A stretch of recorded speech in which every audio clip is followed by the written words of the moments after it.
Bonsoir messieurs. 2 points de match nul face à Vannes. Est-ce qu'il y a de la frustration? Quel est le sentiment qui domine après ce match? Ouais, il y a de la frustration. Parce que même si avant le match, je sais pas si on était favori, mais voilà, 2 points, c'est toujours pareil, hein. Quand on a le bonus défensif, on se dit qu'on aurait pu faire nul ou gagner, et quand on a le nul, on se dit qu'on aurait pu gagner. Et je pense que ça a été le cas. On était imprécis sur quelques trucs qui font qu'on n'est pas au bout, mais bon, voilà, faut passer au-delà de la frustration et se dire que c'est quand même 2 points de gagner contre le premier et que tout le monde ne le fera pas. Donc voilà. Ces 2 points de frustration, est-ce qu'ils sont accrus par la fin de match qui avait l'air de. Enfin, elle était plutôt à votre avantage en termes d'occupation, une grosse deuxième mi-temps. C'est frustrant de ne pas avoir plus concrétisé. Ouais, c'est sûr qu'on a essayé de les mettre à mal. Ça a été, voilà, on a essayé de forcer un peu le truc. Ça a été compliqué parce que c'est quand même une belle équipe. On a capitalisé, mais après derrière on a pris trop vite des points, quoi. C'est ça qui a été un peu embêtant. Et comme on a été face au vent, c'est vrai que direct la moindre petite erreur, tu repars chez toi et tu te remets sous pression. Donc voilà, ce qui fait, bon, voilà, ça a été un mano à mano sur la deuxième mi-temps, et ça se finit sur un match nul. Voilà, c'est toujours spécial, un match nul, t'es toujours un peu frustré, surtout bon, quand t'es toujours à domicile et que tu arrives sur la fin de saison et que t'as besoin de points, quoi. Mais bon, voilà, Vannes aussi, c'est quand même l'équipe première du championnat, c'est costaud, voilà, il faudra l'analyser à froid dimanche et voir comment on peut progresser surtout, quoi, pour gagner les matchs. Ouais. Sur les 22 points encaissés, il y en a pas mal, comme vous l'avez dit, qui viennent de petites scories, des ballons perdus ou aussi enfin, des erreurs qui malheureusement vous avez payé cash dans ce match que vous avez plutôt dominé en termes de possession, occupation. Ouais, ben on le savait, on en a parlé dans la semaine, hein. Ils sont forts sur les transitions. Dès qu'il y a un changement d'état, défense-attaque, ils se projettent très vite vers l'avant. Et c'est vrai que notamment au premier mi-temps, il y a au moins 2 fois, ils nous break là-dessus, où ils réagissent plus vite que nous, tout simplement. Et voilà, après, la meilleure manière d'éviter les transitions, c'est aussi d'éviter de perdre des ballons. Il y a aussi ça qu'il va falloir qu'on revoie à froid, comme dit Manu, et voir ce qu'on aurait pu faire de mieux. Et réussir à le mettre en place pour les prochains matchs. Ouais. Manu, on t'a vu te prendre la tête à 2 mains une ou 2 fois dans cette rencontre sur le deuxième essai que vous encaissez en première mi-temps, et puis il y a cette pénalité en deuxième période.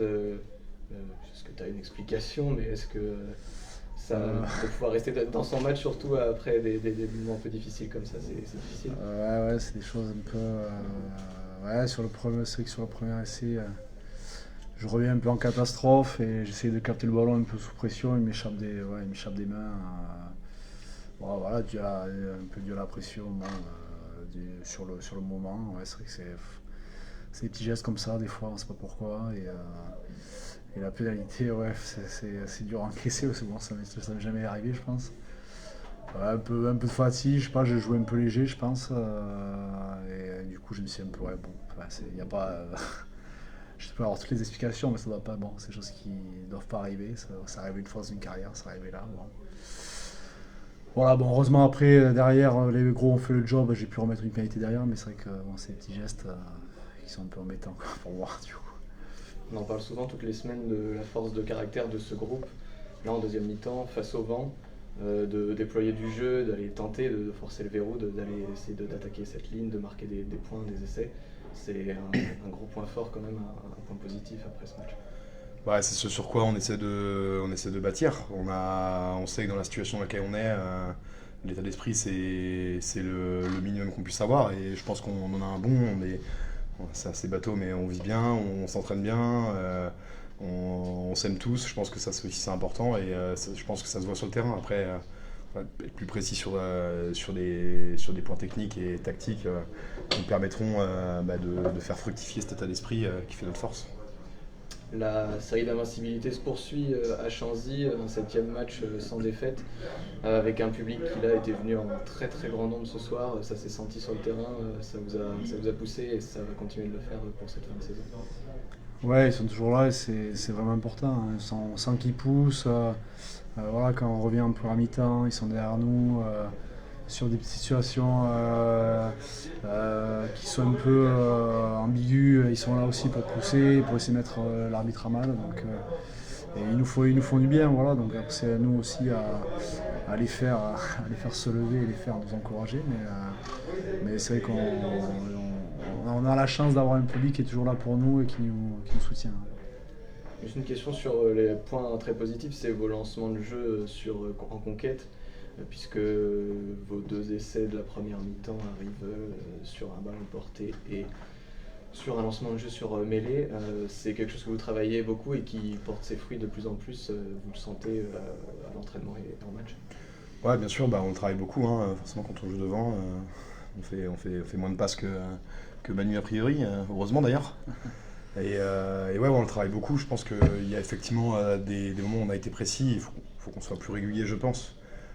Il y a quand même des ballons qu'on gagne en général. Je parle de la touche, mais pas toujours proprement. Je pense que voilà, sur le maul, effectivement, c'est un très bon point. Et sur les mêlées, notamment en deuxième mi-temps, où vraiment on a pris le dessus. Et ça fait vraiment plaisir de voir les mecs, prendre plaisir à pousser à 8 et à traverser en face. C'est vraiment un bon point. Donc oui, on le bosse, ça se voit sur le terrain, il faut qu'on fasse encore mieux. Mais c'est dans la bonne voie. Ouais. Merci beaucoup. Merci. Merci à vous.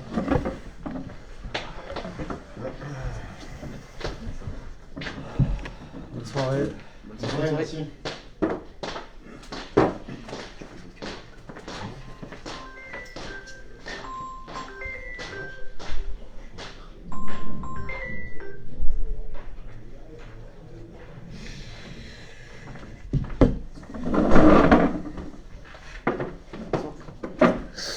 Bonsoir.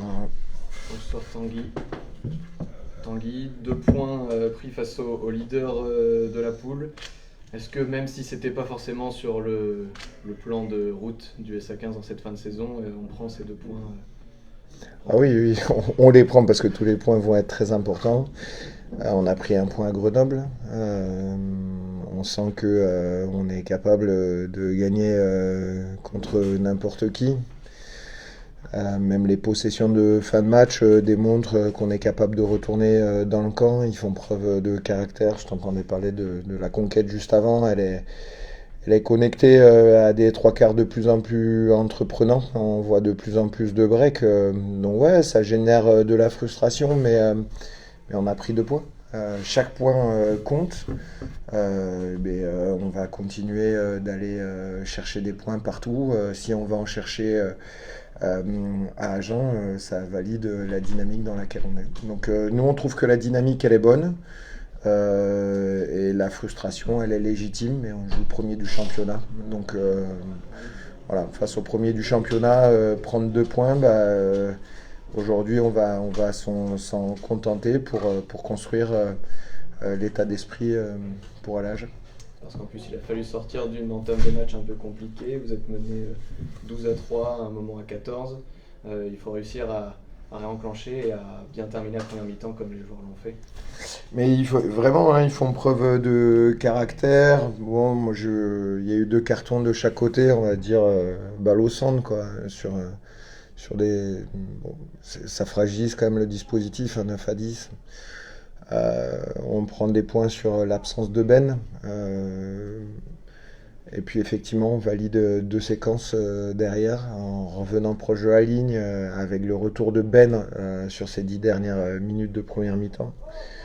C'est vrai que ça change actuellement notre capacité à marquer sur lancement. Donc voilà, quand on nous observe avec une mêlée stable, voire même dominatrice à certains moments, je pense, et que ça nous servira jusqu'à la fin de saison, qu'on est en train de changer l'image du club sur pas mal d'aspects. Il fallait aller là chercher cette équipe de Vannes sur ballon porté, vous l'avez fait, vous avez marqué le premier essai là-dessus. Il n'y a pas de doute dans l'équipe, ballon porté ça marche aussi bien que d'autres phases de jeu, et puis derrière il y a aussi ce lancement de jeu sur mêlée, la conquête est une belle plaque tournante. Ouais, on en parlait un petit peu cette semaine. On progresse vraiment d'année en année là. C'est pour ça qu'il faut absolument qu'on qu'on arrive à se maintenir en Pro D2 parce que le visage qu'on montre actuellement, c'est pas le visage du début d'année, même si on fait un bon début de saison. Voilà, il faut que ce visage de fin d'année nous amène à la fois sur la conquête, mais encore une fois, je le rappelle, collectivement, quand je vois les efforts faits par les Douamao, Ben Botica, Georges, les deux ailiers, Owen Barrett fait un match aussi très consistant, Iñaki Ayersa est du break, Jules Dubec marque. Enfin, voilà, je ne vais pas te donner le nom de tous les avants, c'est plus facile pour moi de donner ceux des arrières avec une bonne entrée d'Adri et du banc qui fait la diff. Hein. On avait ciblé ce banc-là. Ben voilà, ils ont réussi contre le vent à faire jeu égal et à se procurer des actions favorables. Non, c'est l'état d'esprit, franchement, là-dessus, chapeau. Maintenant, il y a des choses qu'on maîtrise pas assez bien. Notamment sur le jeu courant où quand on a multiplié les temps, il y a eu quelques passes très proches de la ligne défensive qui nous ont quand même mis en danger. Bon, voilà, c'est que les mecs se libèrent aussi. Donc on espère que ça va nous porter pour le match d'Agen et valider cette dynamique dans laquelle on se ressent, qu'importe le résultat, nous on est porté par ça. Juste sur l'essai de Jules Dubec, c'est un lancement qui est répété, qui fonctionne sur tableau noir là ce soir. Comment c'est... Ouais, Guigui Laforgue a ce rôle-là là, actuellement. Ça me fait aussi plaisir pour lui parce que avec Alex et puis le reste du staff, ça travaille dur pour trouver ces options-là. Ça nous manquait un peu sur le début de saison, ces phases d'essai sur lancement première main. Donc là, franchement, voilà, voir ça, c'est chouette pour tout le monde. Maintenant, il faut aller chercher encore des points partout. Et puis, si on arrive à marquer des lancements première main, je te dirai à la fin de la prochaine conférence qu'on est en train de valider les cycles sur lesquels on travaille beaucoup actuellement. Ouais. Est-ce que ça laisse quand même un goût amer, les petites erreurs qui coûtent des points ou qui n'en apportent pas? Il y a des jeux au pied qui sont manqués, il y a des essais qui arrivent un petit peu facilement pour les Vantais. Est-ce que ça c'est les essais qui arrivent pour les Vantais, ils se passent en sous-nombre numérique, donc ils sont bien exploités mais trop faciles. Mais en sous-nombre, on a eu la difficulté à faire face et à noter la réaction en fait de fin de première. Ils nous rendent un ballon porté aussi, donc là aussi on a fait jeu égal. Donc non, moi ce qui est important évidemment, c'est de tâcher de corriger ce qui va pas. Mais c'est surtout de s'appuyer sur l'état d'esprit. Mais j'espère qu'ils vous l'ont dit. Nous, on est sur le bord. Franchement, on sent qu'il y a un truc qui les porte et on sait que nous, notre rôle, c'est de rester très froid, de les orienter au mieux, mais on sent des mecs responsables, capables de gagner n'importe qui et je suis convaincu qu'on gagnera des matchs encore sur ce bloc-là. Pour moi, c'est une évidence. Vous devez rester froid, mais est-ce que dans la foulée du résultat, vous êtes vite allé voir ce qu'avaient fait vos concurrents directs, pas forcément des résultats hyper positifs, hormis sur Montauban, par rapport auquel vous prenez 2 points, ça va être tendu de toute façon. Oui, non, mais t'imagines bien que nous et le staff, on s'est préparé à ça. Montauban va avoir une double réception. Ils ont pris, je pense, 20, si j'ai bien compris, 21 points en très peu de temps, donc vite débordé. Non, mais la course, elle est lancée au maintien. Il y a cette position d'access match, Rouen qui gagne, qui lâche rien. Voilà, mais c'est très ouvert. Moi, je retiens qu'on a joué le premier du championnat à domicile et qu'on s'est offert l'opportunité de les gagner, que la frustration, elle doit nourrir l'envie d'aller chercher des résultats parce que on est actuellement débordé par aucune équipe et qu'on est sur une dynamique là-dessus. Et puis après, on verra bien. Mais non, mais nous, on est froid. Mais ce qui se passe ailleurs, oui, on n'a même pas besoin de le regarder sur les téléphones, je te rassure, on nous le dit assez rapidement. Mais c'est souvent en regardant chez le voisin qu'on oublie de regarder ce qui se passe dans notre jardin. Nous, on va se concentrer sur notre pré et puis après, on verra bien ce qui se passe. Concentrons-nous sur nous et puis les autres sur eux et on verra bien à la fin. On fera les comptes.